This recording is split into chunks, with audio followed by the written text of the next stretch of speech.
aumenta la cantidad de líquido entral, aumenta el uso, pues esto es lo que hace que crezca de tamaño. Recuerden, un folículo maduro a punto de elaboración nos mide 2 centímetros, ¿vale? Y en esta parte también las células de la teca y las células de la granulosa se van a hacer hormonas luteinizantes, lo que nos va a permitir que secreten progesterona y también secreten estrógeno, pero en menor medida. Ahora, este ambiente donde el pico de hormona luteinizante va a estar presente, va a haber un crecimiento rápido del folículo, va a haber una disminución de la secreción de estrógenos tras una larga fase de excreción excesiva, y va a haber un comienzo de la secreción de progesterona, como es que se lo mencioné. Este esquema me gustó bastante porque aquí explica como tal la ovulación y los procesos para que esta ocurra. Ya hablamos de la hormona luteinizante y que va a haber un pico. Va a haber, pues, gracias a ese pico, las hormonas de la granulosa y de la teca van a secretar progesterona y al mismo tiempo van a secretar enzimas proteolíticas que nos va a permitir que la pared folicular se vea debilitada. También esto por parte de la teca externa.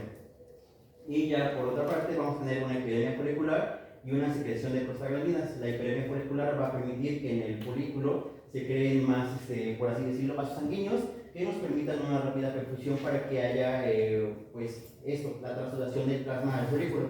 Y va a haber una secreción de prostaglandinas, que las prostaglandinas, como bien sabemos, son vasodilatadores. Gracias a la transudación del plasma, pues ¿qué va a ocurrir en el folículo? Pues se va a tumefactar. ¿Qué quiere decir eso? Que se va a hinchar o pues, que se va a dematizar gracias al plasma. Y gracias a todo este esquema vamos a tener una ruptura del folículo y una evaginación del óvulo con su corona paterna. Entonces recordemos, ¿por qué se caracteriza el folículo secundario? ¿Qué características tiene el folículo secundario? Folículo secundario. ¿Por qué se caracteriza el folículo secundario? ¿Por qué decimos que es un folículo secundario? Los espacios centrales. Los espacios centrales. ¿Qué más? La teca. ¿Qué características tiene un folículo primario? ¿Por qué decimos que es primario? Porque forma una capa de células cuboidales que se denominan células de la granulosa, ¿sale? Al momento que genera células de la granulosa, estas células de la granulosa van a secretar activina, que van a aumentar la producción de FSH, ¿sale? Al aumentar la producción de FSH, el folículo va a seguir creciendo y se agrega una segunda capa de células que se denominan células de la teca. Y entonces, cuando tiene células de la granulosa y células de la teca, se denomina folículo secundario. Entonces, ¿qué características tiene un folículo secundario?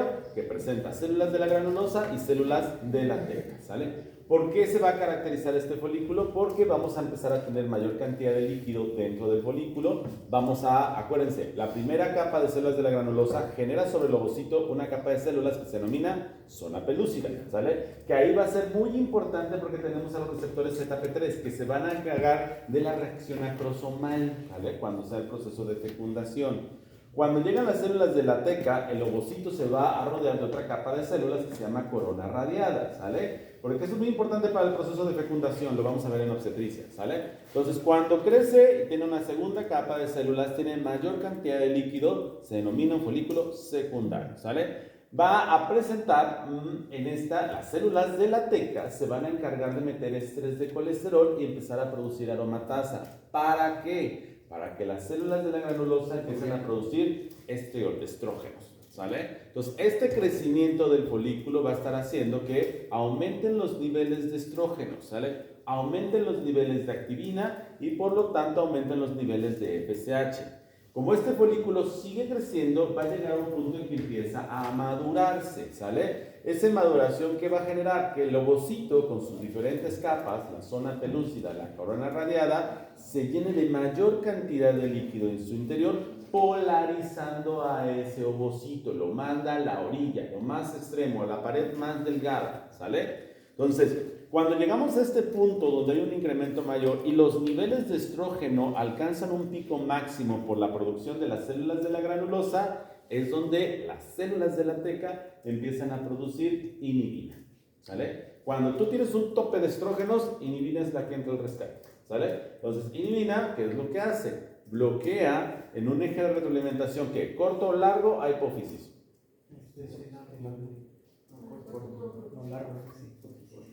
Acuérdense, eje largo, estrógenos, hipotálamo.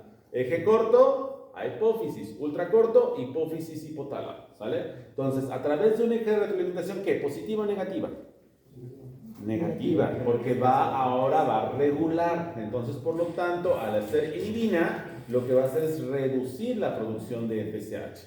Y ahora, esta misma inhibina va a ser un eje de retroalimentación largo. ¿A quién va a modificar o a regular? Si es largo. Al hipotálamo, a GnRH. Lo que va a hacer es modificar los pulsos de GnRH para ahora cambiar la forma en que se liberen las hormonas en hipófisis. Recuerden que los pulsos de GnRH, y lo vimos en ejes de retroalimentación, los pulsos de GnRH son cortos y continuos, ¿sale? Cuando entra inhibina, ¿sale? Va a modificar los pulsos de GnRH para que sean más largos, ¿sale? Y un poquito más cortos. Lo que ahora va a generar que este tipo de pulso me genere una estimulación sobre LH. Entonces, ¿qué va a pasar? Este bloqueo, este eje de retroalimentación negativa, cuando el folículo es un folículo maduro, ¿sí? Va a generar un pico grande o una estimulación muy amplia de LH. LH, ¿qué va a hacer sobre el folículo? Esto, ¿sale? Cuando yo ya tengo un folículo grande, maduro, con un ovocito polarizado, recordemos, el pico de LH ocurre 24-48 horas antes de la ovulación. Yo tengo que tener un pico de LH, ¿para qué? Ese pico de LH lo que nos va a generar es que aumente la producción de progesterona, ¿sale? Aumente la producción de progesterona. Y al aumentar la producción de progesterona, ¿qué va a hacer? Va a actuar sobre las células de la granulosa. En las células de la granulosa se van a empezar a producir enzimas proteolíticas, ¿sale? ¿Qué pasa? Normalmente la colagenasa, yo tengo que ellas son las células de la granulosa. Entonces, ¿qué están haciendo? Pues están bien amarradas, ¿no? ¿Qué pasa si yo quiero, alguien tiene un bote de agua un poquito flexible? ¿No? ¿Alguien tiene un botecito de agua? Ay, ahora resulta que nadie toma agua. Ándale, école, ¿sale? Si yo tengo, por ejemplo, unas células de la granulosa con una buena unión, pues yo aunque le haga así, no puedo sacar su contenido, porque tiene una estabilidad en su membrana. Pero cuando tenemos el pico de LH, las células de la granulosa empiezan a producir enzimas proteolíticas. Entonces, la unión de las células de la granulosa se hace inestable. ¿Qué pasa? Puedo presionar mejor y puedo sacar ese folículo, ¿sale? Entonces, la producción de estas enzimas proteolíticas, ¿qué va a generar? Inestabilidad en las células de la granulosa. No va a haber una cohesión adecuada, ¿sale? Por lo tanto, esta pared está débil, está endeble, ¿sale? Al mismo tiempo que vamos a generar una vasodilatación, va a haber un proceso de inflamación en esa área, ¿sale? Y entonces, al haber un proceso de inflamación, pues van a existir prostaglandinas. Independientemente de la vasodilatación, ¿qué podrían producir en la corteza las prostaglandinas? Contracción muscular, ¿no? Entonces van a favorecer que tengamos esto, ¿sale? Entonces, la producción de prostaglandinas, la producción de prostacinclinas, la producción de enzimas proteolíticas van a generar que haya una contracción del folículo y ruptura de ese folículo. Y por lo tanto se dé de manera adecuada la ovulación, ¿sale? Si yo les preguntara en el examen, ¿cuáles son los factores que intervienen en la ovulación? Mencióname 3. ¿Cuáles serían? ¿Cuáles serían? Juan Carlos, ¿cuáles serían? ¿Qué? ¿LH qué? Díganme 3 cosas que están provocando la ovulación. El aumento en la cantidad de estrógenos. Antes de eso.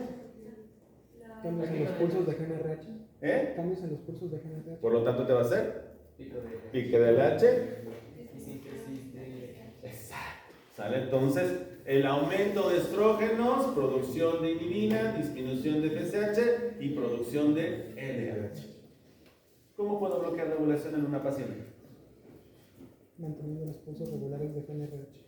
¿Y cómo mantendré yo esos pulsos de GnRH regulares? Dándole. ¿Y cómo inhibiría la inhibina? Manteniendo niveles constantes de estrógeno. Si yo no tengo un incremento de estrógenos de manera continua, ¿qué va a hacer? No se va a activar inhibina y por lo tanto no va a alterar FSH y por lo tanto no va a alterar LH. ¿Cómo se me... Exactamente, ¿qué va a pasar? Yo, ¿dónde obtengo eso? Pacientes con sobrepeso.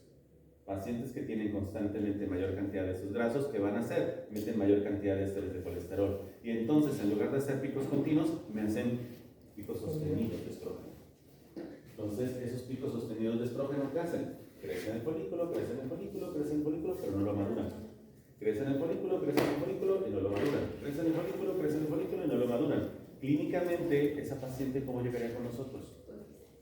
Con una poliquistosis ovárica, pero ¿cuál sería una repercusión clínica? ¿Por qué te va a llegar la paciente en la ovulación? Amenorrea, la paciente no menstrua. Y podemos tener que el endometrio, ¿cómo lo voy a encontrar? Engrosado. Y vamos a tener aquella paciente que llega después de 3 meses de menstruar con sangrado abundante y con muchos coágulos, ¿sale? Porque va a tener alteración a nivel endometrial, ¿sale? Y salen pedacitos de carne y pellejitos, ¿sale? ¿Por qué? Porque no se está llevando de manera ordenada el crecimiento endometrial, ¿sale? Entonces, yo sé que a algunas de ustedes les pasa y no hacen nada, que es lo peor del caso, ¿sale? Entonces, entendamos, el proceso, ya tendrán el proceso de ovulación, ¿cuáles son los factores que se involucran? ¿Sale? Entonces, si una paciente no ovula, ¿qué estamos pensando? Que algo está sucediendo a nivel de este eje, ¿sale? Algo está pasando. Si la paciente, en teoría, viene con ciclos regulares, menstrua mes con mes, mes con mes, mes con mes, ¿pensamos que hormonalmente está normal? Sí, porque en teoría hormonalmente está bien. Si la paciente está menstruando regular mes con mes, mes con mes, mes con mes, y tiene sus características menstruales, entre comillas, son normales, yo estaré pensando que la paciente está teniendo ciclos ovulatorios y que está menstruando normal. Y en el caso de que tenga una menstruación normal, pero tenga presencia de coágulos muchos, Entonces no es normal, porque entonces ya hablamos de hipermenorrea. Ya hablamos de cuestiones diferentes. O sea, ahora les digo, cuando una paciente tiene ciclos menstruales con características normales, que quiere decir que tiene cantidad regular, que tiene duración regular, que tiene frecuencia regular, decimos que hormonalmente está estable. Pero a lo mejor puede llegar que tú dices, ya no menstrues mes con mes, pero me menstrues 10 días y me menstrues 15 toallas al día. No es normal, ¿sale? Estamos hablando que algo está pasando a nivel endometrial. Que algo está pasando, ahorita vamos a ver ciclo endometrial y vamos a ver los receptores, algo está sucediendo, algo está fallando en ese aspecto, ¿ok? Entonces, esto es importante porque necesito que se dé un pico de LH para lograr la ruptura folicular, y el pico de LH va a estar dando por la inhibición. ¿Por qué está dando esa inhibición? Por un aumento o un incremento en los niveles estrógenos, ¿vale? Entonces eso es lo que tiene que ser de manera normal, pero cuando llegue, digo, la paciente no va a llegar con ustedes y va a decir, doctor, creo que tengo un problema en mi LH. La paciente va a llegar con ustedes por problemas en su ciclo menstrual. La paciente va a llegar con, doctor, es que estoy sangrando mucho. Oiga, doctor, es que no he menstruado. O sea, que, oiga, doctor, es que un mes sí, 2 meses no. Oiga, doctor, es que, no sé, menstruo mes con mes, pero estoy sangrando 15 días. O estoy sangrando cada 10 días. La paciente clínicamente te va a llegar por problemas en su menstruación. Entonces, ustedes tienen que entender cómo se da el proceso de menstruación para que ustedes vean qué está fallando. Vamos a entrar a patologías y se van a, cuando veamos sangrado uterino anormal, hay una clasificación que se llama Pancoin, que nos da patología estructural y patología no estructural, ¿sale? Y dentro de esa patología no estructural, pues vamos a entender que muchos de los problemas están provocados por alteraciones en el eje, ¿sale? ¿Sí quedó clara la ovulación? Entonces, tengo duda en lo de la acuerdo. ¿Se acuerdan cuando veíamos el eje? Teníamos hipotálamo, teníamos hipófisis y teníamos ovario, ¿sale? Cuando yo tengo que los niveles de estrógeno y progesterona están alterados, ¿sale? O disminuidos, ¿qué voy a hacer? Un eje de retroalimentación positiva que actúe sobre el nivel hipotálamo. Ahí hablamos de un eje de retroalimentación largo, ¿sale? Cuando actúa el sistema sobre el ovario, pero para estimular hipófisis, hablamos de un eje corto. Pero cuando estamos alterados entre hipófisis e hipotálamo o el mismo hipotálamo, hablamos de ejes ultracortos, ¿sale? ¿Listo? Entonces, una vez que se da este proceso, ¿sale? Tenemos esta situación, se dio la ruptura folicular, pues pasamos de una etapa folicular del ciclo ovárico ahora a una etapa lútea, a la fase lútea, ¿sale? Esa LH, recuerden, hace un pico y empieza a disminuir, pero se mantiene como en una meseta, ¿sale? Las células de la granulosa, acuérdense que perdieron estabilidad. ¿Qué células van a perdurar ahí? Las células de la teca. Y recordemos que las células de la teca tienen mayor o producen una mayor cantidad de progesterona. ¿Se acuerdan de esa lanita que decía entran los esteres de colesterol y se produce progesterona y andrógenos? Y los andrógenos pasan a la granulosa para producir estrógenos. Pero como quedan células de la teca, se va a empezar a producir mayor cantidad de estrógenos. Entonces, ese que queda del folículo, esas células de la teca, se empiezan a formar para dar origen a lo que es el cuerpo lúteo. ¿Vale?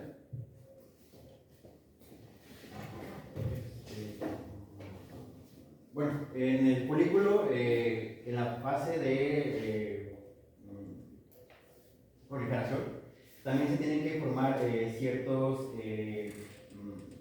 sitios de acción para la hormona luteinizante, porque si estos no se desarrollan, pues evidentemente pues, no va a haber una ovulación correcta. Entonces ya tenemos aquí el cuerpo lúteo, las células de la granulosa y las células de la teca interna quedan atrás, y pues ya el ovocito ya salió, el ovocito secundario. Y las células pasan a ser células proteínicas o lo que se le conoce como cuerpo amarillo. Esto, como ya les mencioné, gracias al pico del DH, y pasan a ser como células también secretoras de progesterona y estrógenos. ¿Qué va a ocurrir aquí? Pues va a haber infusiones lipídicas y neovascularización. Lo que va a entrar principalmente es ¿cómo se dice? Una lipoproteína de baja densidad, que es la LDL. Entonces, esto nos va a servir para hacer una biosíntesis de colesterol. Entonces, las células de la granulosa y del cuerpo lúteo, tanto como las células de la teca, van a desarrollar un retículo endoplasmático liso, lo que nos va a permitir por parte de las células de la granulosa una formación de progesterona y una formación de estrógenos.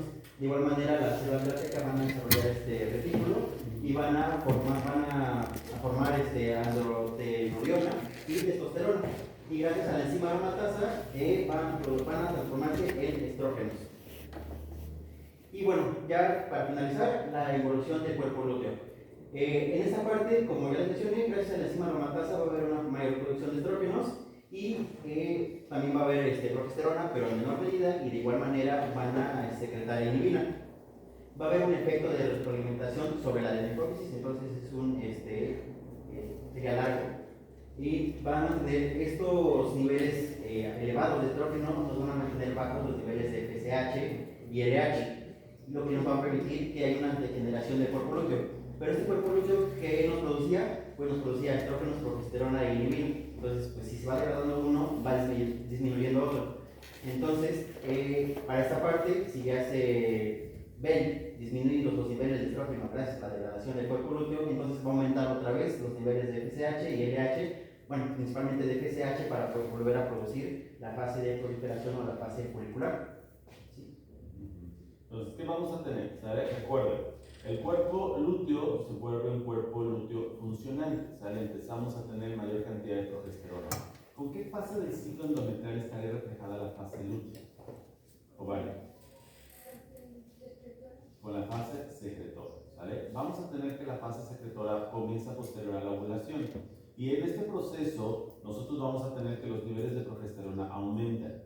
Vamos a tomar, y cuarta que damos ciclo endometrial, nos vamos a dar cuenta que los niveles de estrógeno altos, a nivel endometrial, aumentan los receptores para progesterona, ¿sale? Una vez que se da el proceso de ovulación y ahora el cuerpo amarillo empieza a producir mayor cantidad de progesterona, ¿qué pasa si yo con los estrógenos empecé a producir mayor receptores de progesterona en el endometrio? Pues este endometrio ya va a tener su comida, ya va a tener su alimento porque ya va a haber una mayor cantidad de progesterona, lo que va a generar cambios a nivel endometrial. Recuerden, los estrógenos están generando que el endometrio crezca, que empiece a crecer, ¿sale? La progesterona va a generar que madure ese endometrio. Lo vamos a preparar, lo vamos a ensanchar, las células endometriales se hacen más tortuosas, hay mayor cantidad de líquidos. ¿Con qué finalidad? Recibir al embrión, recibir al blastocisto para su implantación. ¿Cuánto tiempo dura la ovulación? ¿Cuánto tiempo dura un óvulo? Los que se van a su concurso de ISPE, de END, y todas esas cosas. ¿Cuánto tiempo dura un óvulo? Un día. 24 horas, ¿no? ¿Y el espermatozoide? 72 horas, ¿vale? Entonces, nosotros tenemos que a partir de la ovulación, pues este óvulo se ha fecundado por un espermatozoide. Tenemos 24 horas para que lo fecunde, ¿sale? Ahora, de la formación del huevo cigoto, ¿sale? Posteriormente, ¿en qué se transforma? Va, se une, se da todo el proceso de fecundación. ¿En qué se transforma? Mórula. ¿Luego mórula? No, que muy chicos en el lengua. Los nódulos ultra de los concubos. Blastómeras, ¿no? Y luego de blastómeras nos vamos a mórula. Y luego de mórula nos vamos a blastocisto. A ver, me acuerdo desde la uni. ¿Vale? Entonces, el blastocisto, ¿cuánto tiempo pasa del proceso de fecundación al proceso de implantación? ¿Cuántos días? 7 días, ¿sale? Entonces, ¿dónde empiezas a encontrar, o en qué día del ciclo empiezas a encontrar el pico máximo de progesterona? En el día 21, del día 14 al día 7, en el día 21. Entonces, si yo tuviera que pedir un perfil hormonal, ¿cuándo pediría progesterona? En el día 21 del ciclo, para ver que yo tenga un cuerpo amarillo funcionante, ¿sale? Ver que tenga los niveles adecuados de progesterona para cambiar el endometrio y recibir un bebé. Si yo tengo una paciente con problemas de fertilidad, es que no me embarazo, y le pedimos un perfil hormonal y resulta que tiene estrógenos de 30 y tanto en el día 3 y tiene progesterona de 0.4 en el día 21. ¿Qué está pasando? No está generando cuerpo lúteo, ¿sale? Entonces, en el día 21 yo voy a tener el pico más alto de progesterona. ¿Y qué pasa? Si hay un proceso de implantación y el blastocisto llega a la implantación, ¿qué va a suceder? ¿Qué pasa? La anilación. Ajá, bueno, sí, pero ¿qué sucede? Una vez que el tromblasto tiene contacto con el endometrio, ¿qué sucede? Bueno, se produce Vamos a tener que el trofoblasto, al tener contacto con el endometrio, va a empezar a cambiar ese endometrio y lo va a volver tecido. ¿Y qué va a generar? La producción de hormona gonadotropina coriónica. Esa producción de hormona gonadotropina coriónica va a actuar directamente sobre el cuerpo lúteo y me lo va a transformar en un cuerpo amarillo funcionante. Y entonces los niveles de progesterona se mantienen. ¿Y qué pasa? Favorece el proceso de implantación y crecimiento del embrión, ¿vale? Yo necesito tener la hormona gonadotropina coriónica. ¿Para qué? Para que vuelva ese cuerpo amarillo estable y sus niveles de progesterona se mantengan elevados. Si yo quisiera hacer un diagnóstico de embarazo, aparte de la hormona gonadotropina coriónica, ¿qué otra hormona me serviría para hacer diagnóstico? La progesterona. Niveles elevados de progesterona me hablarían de un embarazo incipiente, ¿sale? Entonces, vamos a tener que... Ahora, ¿qué pasa si no tenemos un embarazo? Si no tenemos un embarazo, yo no voy a tener producción de hormona gonadotropina coriónica. Por lo tanto, ese cuerpo amarillo no va a tener estímulo. ¿Y qué va a pasar? Ese cuerpo amarillo va a empezar a degenerarse y se transforma en cuerpo alicáceo, ¿sale? Entonces, los niveles de estrógeno y progesterona empiezan a disminuir, principalmente los niveles de progesterona. Entonces, si decíamos que un incremento en los niveles de progesterona y la unión a sus receptores modificaba, hacía que las arterias espirales se hicieran más anchas, más tortuosas, ¿qué es lo que va a generar esta disminución de progesterona? En primera instancia, vasoconstricción de las arterias espirales. Y esa vasoconstricción, pues disminuye irrigación, disminuye nutrición, por lo tanto va a generar necrosis del tejido y descamación. ¿Vale? Entonces, ¿se acuerdan cómo funcionan los hormonales, los anticonceptivos? Viviendo al eje, ¿no? ¿Cómo funcionará el post-day? Con una sobrecarga de... ¿Post-day qué es? ¿Estrógenos, progesterona? ¿Qué es? Ay, están tomando sexo post-day, ni siquiera saben qué es. Y bien chuchas, yo me tomo mi post-day. Yo lo sé, mi hermana, estas zonas chiclones. Es progesterona de altas dosis.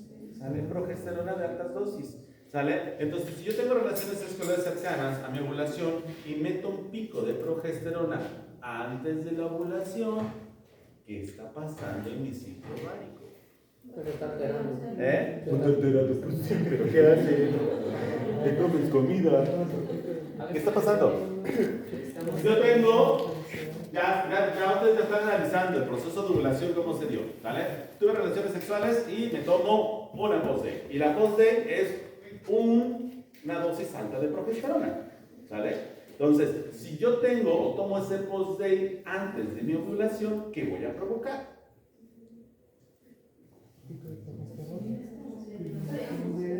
Fíjate, tú tienes estrógenos, todavía no estás llegando a la ovulación, por lo tanto, no estás estimulando FSH y LH.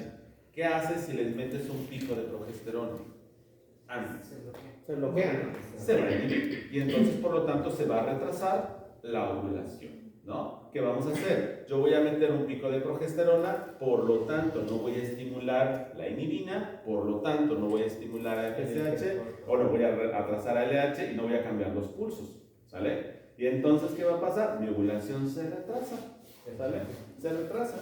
Y entonces, si mis espermatozoides de Chiluril esperan encontrar a alguien, pues no va a haber, porque no se dio la ovulación en tiempo y forma, ¿sale? Ahorita, entonces, ¿qué va a pasar? Ese ciclo menstrual puede que esté normal o se retrase.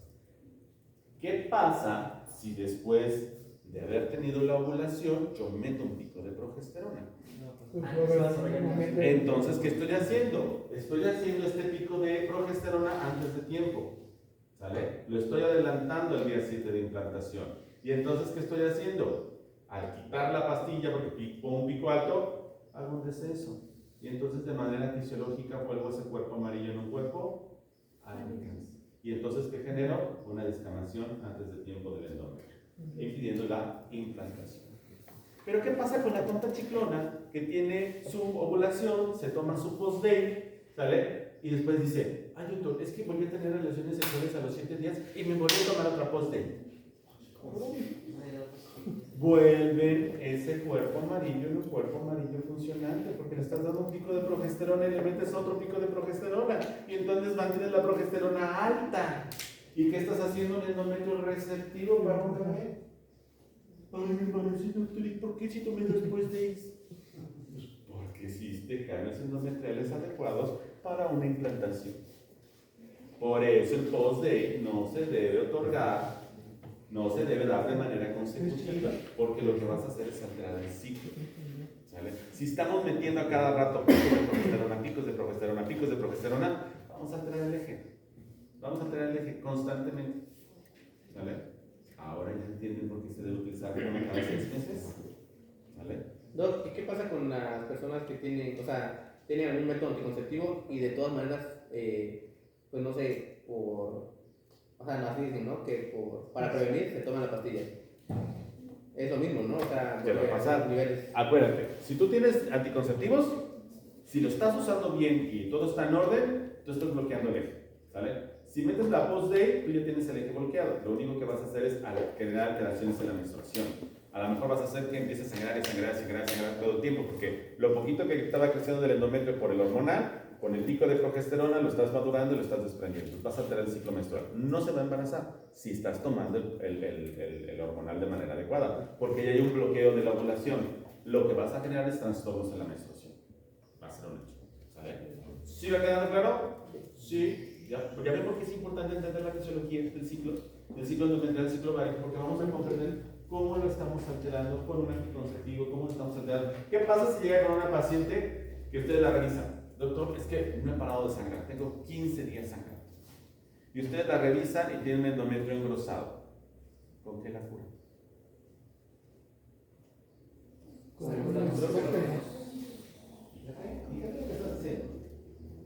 Analiza, razona. Ya están descamando. La paciente tiene, doctor, no he parado de sangrar, tengo 15 días sangrando. Le tomas un ultrasonido y tiene un endometrio engrosado, tiene una hiperplasia endometrial. Tenemos que arreglar ese eje, pero lo primero que tenemos que hacer es parar el sangrado. ¿Cómo lo paramos? Con progesterona. Con progesterona. ¿Por qué? Bloqueándolo. Lo que era sangrado, pues estamos otra vez de nuevo madurando para que las arterias se irrigue sangre, ¿no? ¿Qué estamos haciendo? Muy bien, está bien tu lógica, nada más aterrízalo más. ¿Qué estás haciendo? Dice su compañero que él curaría a la paciente que está sangrando mucho con progesterona. Porque le estamos volviendo su retroalimentación para que las arterias vuelvan a dar sangre. Lo que estamos haciendo es, ¿qué pasa? Si yo tengo los niveles bajos de progesterona, estoy provocando que las arterias espirales hagan una vasoconstricción y empiecen el proceso de descamación. Si yo vuelvo a elevar los picos de progesterona, entonces, ¿qué vamos a hacer? Vamos a detener el proceso de descamación y vamos a mantener nuevamente ese endometrio estable, ¿sale? Entonces es cuando hacemos picos de progesterona. Pero ¿qué pasa con esta misma paciente? Dice Aarón, porque van a llegar con Emanuel, van a llegar con Emanuel, tu hermano me debe estar soñando cada vez que estoy. Basta. Van a llegar con Emanuel y Emanuel, en lugar de ir con su paciente, no fueron con su compañero, van con Emanuel y Emanuel le da anticonceptivos porque Emanuel dice que le iba a dar estrógenos. ¿Qué va a pasar? Le das dando estrógenos y progesterona. ¿Qué va a pasar con esa paciente? ¿Qué estás haciendo? Si el endometrio ya está engrosado y descamando, le metes estrógenos, va a crecer más ese endometrio, le metes progesterona y va a seguir descamando. ¿Sale? Entonces la paciente ya se llega, doctor, es que me dieron y sigo sangrando, estoy sangrando más. Pues sí, le metieron estrógenos. Si tú le metes un pico alto de progesterona, pero inhibes estrógenos, estás haciendo que ya no crezca más ese endometrio, porque estás bloqueando la producción de estrógenos. Mantienes momentáneamente a ese endometrio y de manera fisiológica lo empiezas a descamar. ¿Yo qué hago? Meto progesterona a altas dosis y voy con pico decreciendo. Meto 10 miligramos cada 6 horas, 3 días, después cada 8 horas, cada 12 horas, cada 24 horas, por 10 días. ¿Qué hago? Hago de manera pausada la reducción de la progesterona, haciéndome que esa paciente me vuelva a sangrar en 28 días. ¿Va a volver a sangrar? Sí, pero como ya no le metí estrógenos, yo espero que ese endometrio, con el mismo uso continuo de la progesterona, haga una atrofia de las glándulas endometriales. Entonces el sangrado sea... Lo meto por 21 días, pero... Sí, pero voy reduciendo la dosis. O sea, hago o simulo una curva de retroalimentación. ¿Qué pasa si llega Yasmin y me dice, doctor, es que no he sangrado en 3 meses? No he sangrado en 3 meses. Pero pues Yasmin está preocupada, no tenemos a novio, no tiene riesgo de embarazo, ¿sabes? Pero no me estaban 3 meses. Le hacen un ultrasonido y tiene un endometrio engrosado de 12 milímetros. ¿Cómo le hacemos menstruar? Metes un pico de progesterona, le das progesterona de 1 miligramo cada 8 horas por 5 días. Le haces la simulación para que después del descenso descanse. ¿Sale? ¿Y después qué le dan? Hormonales, hacemos todo un estudio para ver qué es lo que está pasando, ¿no?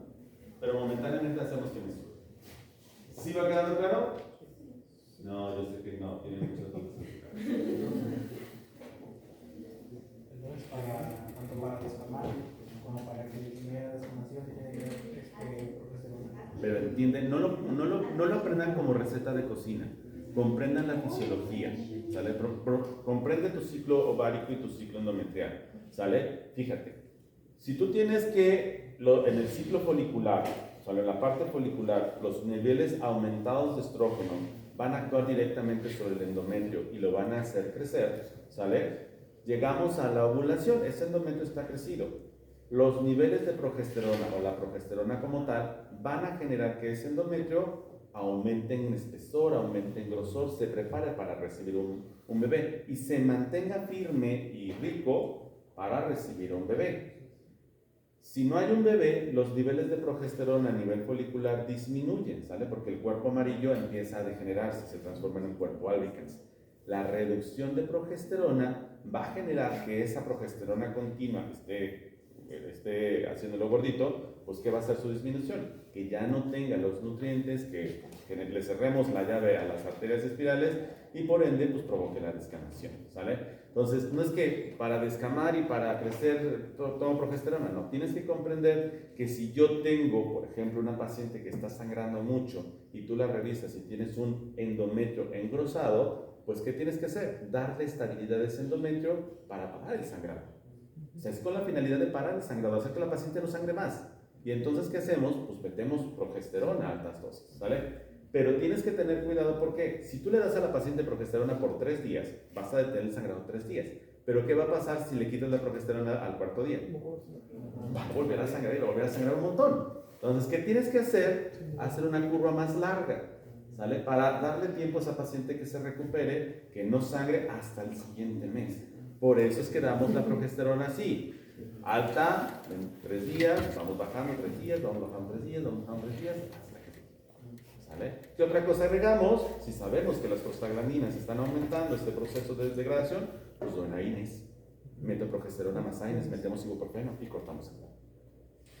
Entonces, comprendan la fisiología. No, pues para sangrado, progesterona, para cortar, progesterona. No, entiendan la fisiología del por qué. ¿Qué está pasando a nivel ovárico y endometrial? Para que entonces sí, ahora sí le meten progesterona para algo.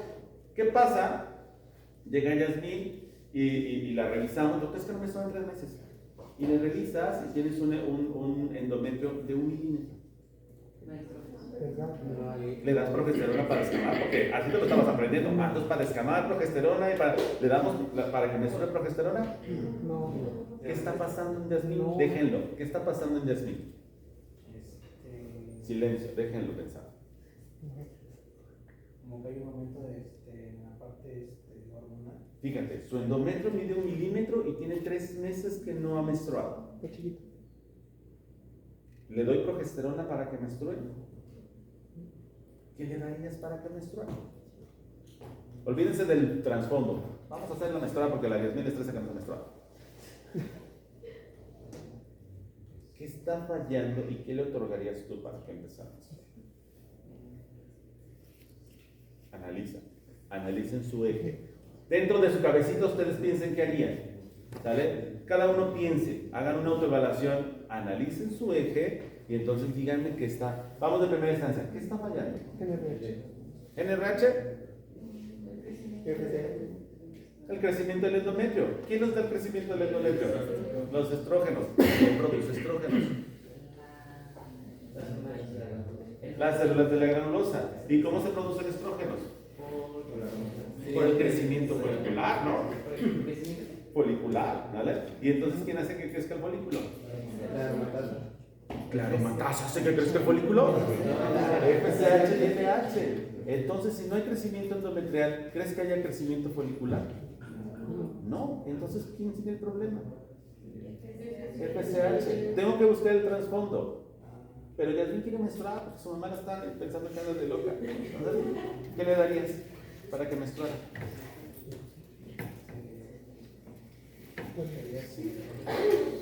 Estrógeno, sí. Progesterona. De manera externa. Le damos un anticonceptivo. Voy a buscarle después. Vamos a entrar al trasfondo de por qué está fallando. Pero para hacerla menstruar, si no tiene endometrio, pues le tengo que hacer crecer el endometrio, ¿no? Entonces tengo que darle un hormonal que tenga estrógenos y progesterona, no pura progesterona. Eso es lo que quiero que hagan, comprender la fisiología. No quiero que se aprendan, pues para menstruar esto, para esto, es porque vamos a que, como era, pues ¿qué hago? Pues le doy estrógenos, ¿no? ¿Para qué? Pero si le estoy dando estrógenos, ¿qué voy a hacer? Estoy creciendo más ese endometrio, y entonces ¿qué va a pasar? ¿Va a sangrar más? Y eso es bien frecuente con los médicos generales.